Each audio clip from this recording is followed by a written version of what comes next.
what your chances are of winning the lottery? Or maybe you've thought about the odds of you being the next world leader? You might think that these are just silly questions that everyone thinks about, but actually, it's not. This is maths. The scenarios that I have just listed down are actually applications of probability in real life. You might think that probability is just like any other mathematical concept, but it's not. It's involved in your life more than you think it is, and also involved in the chess match right here. Before we go further with the chess match between Magnus and Alizera, let's talk about a coin. Yes, you heard me right, a coin. Now you might be wondering, Michelle, what does a coin have to do with probability? Well, let me explain. Have you ever been in a situation where both sides are arguing and can't make a decision, so they decide to flip a coin? People mostly say it's luck and the technique on how you flip the coin to get your desired side, whether it be heads or tails, but probability is indeed involved in this. How? The probability it would land on heads and tails are both half. Why? Let's use the formula for probability. Number of favorable outcomes over total number of possible outcomes. When you flip a coin, there will be two possible outcomes, heads or tails. And let's say you are in favor of heads. So, there is one desired outcome that you have, but two total outcomes that could happen. So, putting these values into the formula, you get the probability of you getting heads half.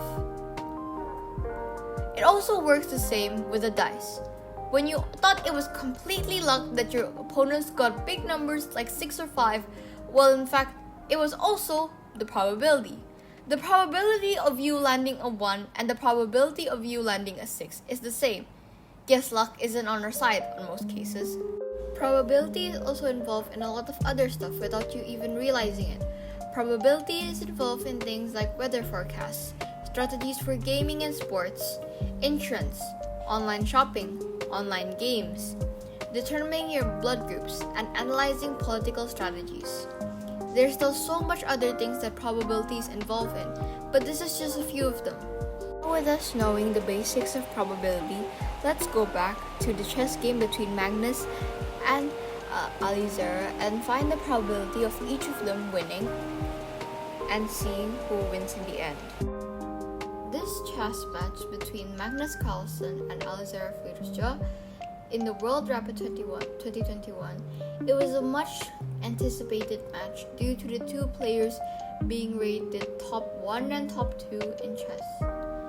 At this given time, Magnus had a rating of 2,856, while Alizera had a rating of 2,804.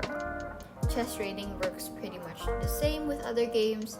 A higher number indicates a stronger player. In general, players' ratings go up if they perform better than expected, and down if they perform worse than expected. The rating a player gets can help determine the probability of he or she winning a match. We need to find the difference between the respective ratings of the two players. In this case, the difference between Magnus and Alizera's rating is 52, and if you round that up, it's 50.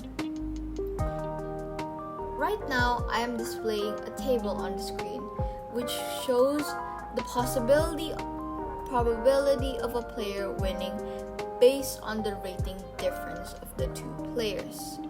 So from the given information, since the two players have a difference of 50, rounded off, Magnus Carlsen has a 57.15% chance of winning, while Alizera has a 42.85% chance of winning. It's quite tight in terms of percentage probability, so try and guess who won the match, which I'll be revealing in 3, 2, 1. Magnus Carlsen won this match in the end.